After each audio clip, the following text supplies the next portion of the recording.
Hi friends, మీరు ఇన్స్టాగ్రామ్లో daily story పెడుతున్నట్టయితే ఇన్స్టాగ్రామ్లో కొత్తగా ఏఐ ఎడిటింగ్ ఫ్యూచర్ ఎంత వచ్చింది. ఈ ఫ్యూచర్ వల్ల యూజ్ ఏంటి అంటే, మీరు స్టోరీలో ఏ ఫోటో అయితే పెట్టాలనుకుంటున్నారో ఆ ఫోటోని ఎడిటింగ్ చేసి కొన్ని మోడిఫై చేయవచ్చు. ఫోటోలో కొన్ని మోడిఫై అనేది చాలా ఈజీగా చేసుకోవచ్చు.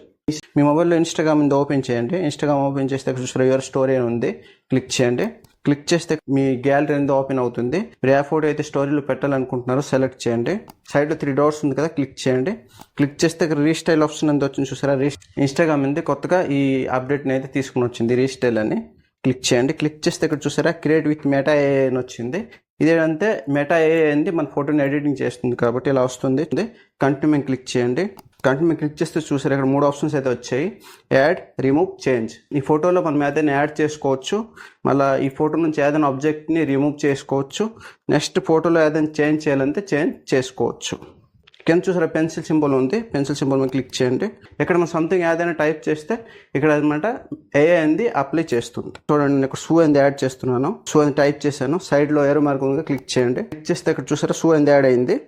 షూ కూడా ఏంటంటే న్యాచురల్గా ఉంది, ఎడిటింగ్ లాగా కనిపించట్లేదు, అంతే న్యాచురల్గా ఉంది. సైడ్లో క్లిక్ చేస్తే షూ కలర్ అనేది చేంజ్ అవుతుంది. సైడ్లో క్లిక్ చేస్తే మోర్ షూ కలర్స్ అనేవి వస్తూ ఉంటాయి. షర్ట్ కలర్ అనేది చేంజ్ చేస్తున్నాను చూడండి. చేంజ్ షర్ట్ కలర్ అని టైప్ చేశాను. టైప్ చేసి సైడ్లో క్లిక్ చేస్తే షర్ట్ కలర్ అనేది చేంజ్ అవుతుంది చూడండి. సైడ్లో క్లిక్ చేస్తుంటే మోర్ షర్ట్స్ కలర్స్ అనేవి వస్తుంటాయి. మనకి ఏ కలర్ అని సెట్ అవుతే ఓకే చేసుకోవచ్చు. నెక్స్ట్ ఇక్కడ బ్యాక్గ్రౌండ్ థీమ్ ఉంది కదా, బ్యాక్గ్రౌండ్ థీమ్ కూడా చేంజ్ వస్తుంది చూడండి. అంటే చేంజ్ బ్యాక్గ్రౌండ్ థీమ్ అని టైప్ చేశాను. ఇప్పుడు చూసారా బ్యాక్గ్రౌండ్ థీమ్ అనేది కూడా చేంజ్ అయింది. ఇలా ఇంకా మోర్ బ్యాక్గ్రౌండ్స్ కావాలంటే సైడ్లో క్లిక్ చేస్తుంటే మోర్ బ్యాక్గ్రౌండ్స్ అనేవి వస్తూ ఉంటాయి. ఇక్కడ డన్ మీద క్లిక్ చేస్తే ఓకే అయిపోతుంది. ఈ ఫోటోని గ్యాలరీలో సేవ్ చేసుకోవాలని కూడా అవుతుంది.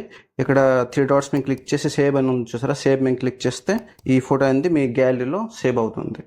డైరెక్ట్ మీరు షేర్ చేసుకోవాలనుకుంటే సైడ్లో షేర్ అని ఉంది, క్లిక్ చేస్తే షేర్ అని వస్తుంది. షేర్ మీద క్లిక్ చేయండి. మళ్ళీ డన్ అని వస్తుంది. డన్ మీద క్లిక్ చేస్తే మీ ఇన్స్టాగ్రామ్ స్టోరీలో యాడ్ అయిపోతుంది. ఈ వీడియో అనేది మీకు యూజ్ఫుల్ అయితే లైక్ చేయండి, మీ ఫ్రెండ్స్ షేర్ చేయండి. మర్చిపోండి ఛానల్ సబ్స్క్రైబ్ చేయండి ఫ్రెండ్స్.